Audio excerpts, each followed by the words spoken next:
As entregas é importante e é bom ver a alegria das crianças também, né, Adélio? Bom dia. Olha, Tess, é um momento de muita emoção, você vê milhares de crianças, a felicidade dos familiares, é um momento de integração, um momento de união.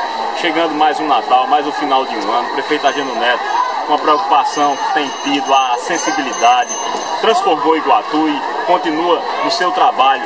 A cada Natal, sendo um Natal mais bonito, você vê os desfiles, vindo milhares de pessoas de fora visitando, chamando a atenção, servindo de espelho, não só para o estado do Ceará, mas para o Brasil, pelo brilhante trabalho que o nosso prefeito está realizando. E estamos aqui nessa maratona, cada local desse que foi citado representa uma região, então entregando, nenhuma comunidade vai ficar sem receber presente no município de Iguatu. Todas as comunidades, todas as regiões, tanto nos bairros como nos distritos, e isso é importante cada vez mais, acompanhado do Papai Noel, toda essa bela festa, a equipe que tem feito um excelente trabalho. Nós só temos aqui parabenizar o prefeito Ageno Neto, parabenizar o nosso Iguatu por ter um Natal que brilha tanto, um Natal de luz, que brilha tanto, e a felicidade de milhares de crianças, Tess. Ok, obrigado.